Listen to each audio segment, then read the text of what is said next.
Realtors begin second phase of building, Port of Houston improvement projects, and engineering and construction companies allege gender discrimination. Thank you for tuning in to Construction Business TV. My name is Joshua Vita, and this is the Houston Weekly Update.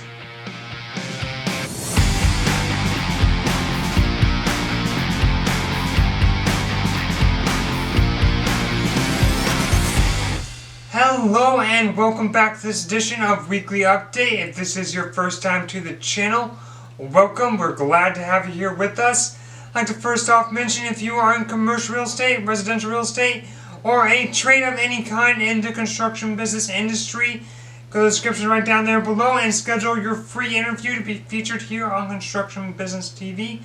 Also, make sure to hit that bell and subscribe button also down below to stay up to date on what's happening in construction business. Okay, let's hit that first story. Okay, our first story up today is about that Realty Company starting that phase 2 of its construction. So, Stream Realty Partners prepares to break ground on the second phase of its Empire West Business Park in Brookshire. The second phase includes construction of 6 buildings covering a total of 2.3 million square feet. Design of Phase 2 will mirror Phase 1, but on a much larger scale, with buildings ranging from 124,000 square feet to 1 million square feet. Once construction is completed, 45 acres of the land will remain for future developments, and Stream expects to break ground in September of this year, with completion in the second quarter of 2022. Okay, our next story up today is about the improvements happening in the Port of Houston. So, multiple projects are going on at the Port of Houston that will be under the direction of McCarthy Building Company.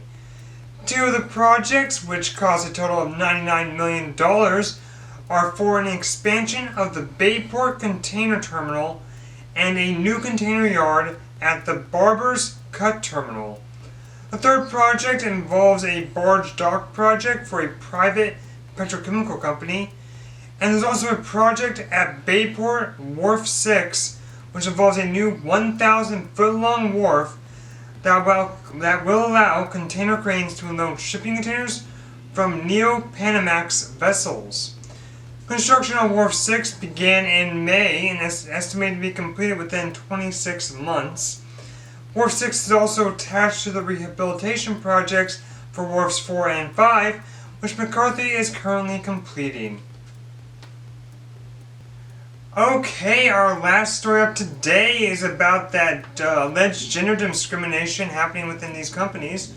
So, the U.S. Department of Labor has reached separate agreements with 2 energy engineering and construction companies over allegations for pay discrimination in Houston. The companies are Bechtel Oil, Gas and Chemical Incorporated and the Worley Group, according to statements by the federal agency. The Worley Agreement is the larger of the 2 agreements, and the agreement resolves alleged pay discrimination of 42 females, Black and Hispanic employees in Houston. The employees are at a location formerly operated by Jacobs Engineering until Worley assumed control in 2019. Discrimination was found to be happening since 2016, and Worley is now paying a total of $500,000 in back wages and interest, as well as allocating another $500,000 for salary adjustments. Now, Bechtel allegations involve 22 females who are facing discrimination since 2013. Now, Bechtel will also pay a total of $200,000 in back wages and interest. Both companies did deny the allegations, but still reached an agreement with the Department of Labor. There have been 86 gender discrimination lawsuits related to equal pay in Texas during 2020.